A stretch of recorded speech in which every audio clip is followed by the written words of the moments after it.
Hello, hello, my fellow anchorites. I hope you guys are doing well. Today is Thursday, July 20th, 2017. It is 4:31 p.m. where I am.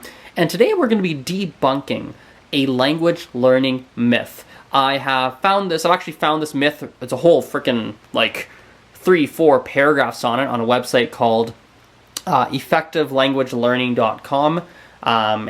Let's jump right in. So the myth on the website here is that children learn second languages quickly and easily. And this is such a crazy myth, right? I mean, I've talked to so many different people, even people that actually know something about language learning and are not completely outside of the whole language learning space. It's so interesting to see how many people really believe this is true. And I'll be honest with you guys, even me, for a very long time, used to assume that children do tend to learn things quickly, tend to learn second languages quickly and easily. However, what I've noticed now that I've actually been teaching more and working with more children and teaching them French, Spanish, English, etc., I've noticed that, man, there are many children who really just stink. It's just not, I don't know if it's a DNA thing, I don't know if it's just that they don't have that experience, I don't know if it's like a personality trait, I don't know where it comes from exactly, but I've noticed that, man, holy cow, lots of kids struggle with it. As a matter of fact, I would even say that I have sometimes, actually quite often, come across adults who pick up languages very quickly, like French, Spanish, whatever language I'm teaching them. And I've had children that it just takes them forever.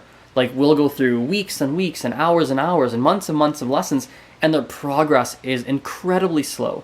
And I think I don't really know for a fact exactly why that is, but I have a couple of different guesses, a couple of different assumptions. So here's a couple. First and foremost, I do think some people have more of a natural ability for language learning than others. I know that's a little bit debatable, but I do think that is true. The same way that some people naturally find things like math a little bit easier than others, I think the same applies for languages. I think other things would be that some people, when it comes to their auditory ability, when it comes to their auditory learning skills or their listening skills, some people don't, they don't really have the same level of skill as others. So myself, for example, when I hear different sounds, by nature, I don't know, obviously I've practiced it, but something I'm naturally good at is really being able to dissect the sounds I'm hearing and figure out how I can reproduce it.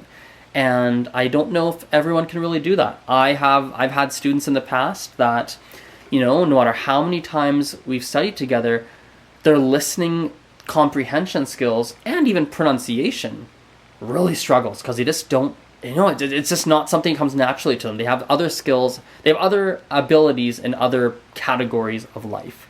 So overall, this is a really short post. A little bit shorter than what I've done in the past, but I want to try keeping things nice and concise to the point today. But, long story short, I think it's a crazy myth. I think it's a myth that children learn second languages quickly and easily. I'm going to add one tiny thing in to finish this off, actually. Final thing I actually will add in is this. I do think when you take a child and you put them in a complete immersion environment, for example, let's say you are from Japan and you're 5, 6, 7, 8, 9, 10 years old, and you move to Australia or Canada, and now all of a sudden you're in school and you're surrounded by English all the time, and you fundamentally have to use it. I do think in that environment, people, whether or not someone has a natural ability obviously plays a factor. However, I do think in that environment, you have a higher percentage of people who learn the language, relatively quickly. But again, I don't know, I don't think that's because of someone, I don't think it's because of their child. I think that it's because they are in an environment where they're forced to figure the language out and an ability to a level where they can perform academically, have friends, etc. So anyway, let's wrap things up there. Hope you guys have an awesome day, and I will talk to you guys later. See you. Bye.